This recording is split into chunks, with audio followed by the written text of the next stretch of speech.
Hotel में ना एक बाबा जी बर्तन मांजते थे, बूढ़े आदमी थे, 70 साल के करीब उम्र थी। उनका एक बेटा था, एक बहू थी, एक पोता था, लेकिन वो बेचारे बेटा बीमार रहता था तो लिहाजा वो खुद मजदूरी करते थे। कहते हैं एक दिन वो बाबा जी मेरे पास आए, कहने लगे मेम साहब 2-4 दिन की छुट्टी चाहिए। तो मैंने कहा खैरियत है? कहने लगे मैडम मेरा बेटा फौत हो गया। बेटा,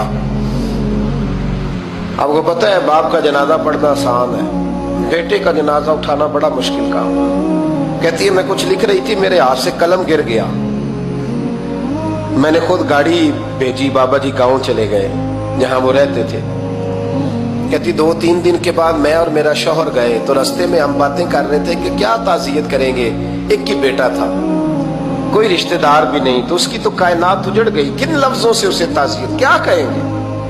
कहते जब हम गए तो वो टूटी हुई चटाई पे बैठा था, कुछ लोग करीब थे, हमने जाके कहा बाबा आप मुसलमान हैं, हम आपको क्या नसीहत करें, एक ही बेटा था, कि किस तरह करके हम आपको तसल्ली दें। तो कहते उसने आंखें खोली, बूढ़ी आंखों में ईमान की रोशनी,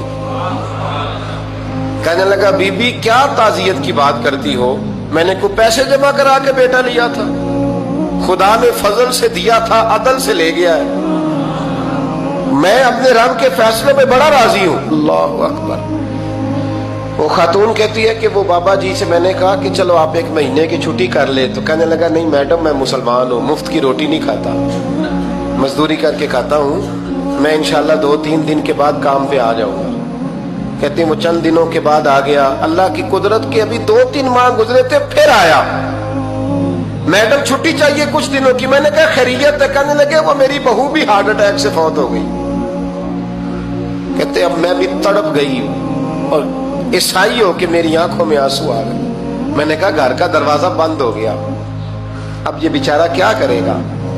वो अपने शौहर के गम में हार्ट अटैक से फौत हो गई।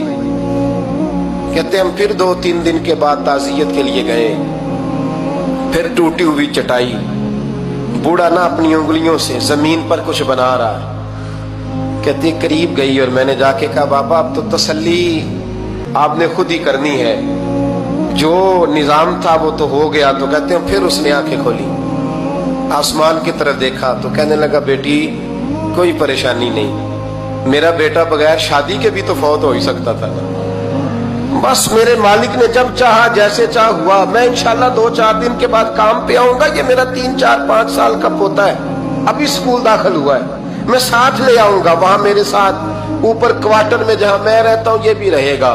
कभी कभी मैं देखती छत पे खड़े होके कि दादा घोड़ा बना हुआ है और पोता सवारी कर रहा है, वो सवेरे उठता उसको स्कूल छोड़ के आता, शाम को लेके आता, प्यार करता, मोहब्बत करता। 3री मंजिल पर हमने क्वार्टर दिया हुआ था, वहां दादा पोता रहते। अल्लाह तू बड़ा बेनियाज है। कहती है इकबाल एक दिन ना पोता ऊपर वाली मंजिल पे खेल रहा था, उसका पैर फिसला, वो गर्दन के बल जमीन पे गिरा, मुझे खबर हुई तो मैं दौड़ी, एम्बुलेंस मंगाई, खून से लिथड़े हुए उस बच्चे को दादे ने अपनी गोद में रखा। और जब हम अस्पताल की तरफ गए तो हॉस्पिटल बाद में आया, जनाबे इजराइल पहले आ गए और कहते वो गोद में दम तोड़ गया। फिर दादे ने उसे अपने हाथों से गुस्ल दिया, फिर उसने अपने बूढ़े हाथों से कब्र खोदी और फिर मिट्टी डाल के कहने लगा इन्ना लिल्लाहि व इन्ना इलैहि राजिऊन, जे सोना ही मेरे दुख विच राजी, जे सोना ही मेरे दुख विच राजी। फिर सुख नु चुल्ले डावा। कहते वो मिट्टी डाली उसने और जब वो वापस पलटा तो मैं बाजू से थाम के होटल करीब लाई और मैंने उसके करीब कहा कि बाबा तू टूट गया है, तू बिखर गया है। तो कहते यूं उसने हाथ रखे और यूं आंसू छटक दिए। कहने लगा मैडम क्यों क्यों, मेरे अंदर कोई अकीदा नहीं, मैं कोई लवारस हूं, मेरा कोई रब नहीं, मैं क्यों परेशान रहूंगा, मैं तो पका हुआ फालू, थोड़े दिन गुजरेंगे कब्र में जाऊंगा और जब जन्नत में जाऊंगा तो अल्लाह मेरी बेटे से भी मुलाकात कराएगा, मेरे पोते से भी मुलाकात कराएगा, मेरा रब सारी मुलाकातें करा देगा, मैं अपने अल्लाह की रजा पे बड़ा राजी हूं। वो खातून कहती है मेरा और मेरे शौहर का कलेजा फटने लगा। मैंने कहा बाबा ये जज्बा कहां से मिलता है, ये सुकून कहां से आता है, یہ کیفیت کیسے ملتی ہے؟ مجھے کہنے لگا تو نے لینی ہے؟ میں نے کہا تو کہنے لگا تو بھی گنبد خضرا والے نبی کا کلمہ پڑھ جا، اللہ تجھے سکون عطا کرے۔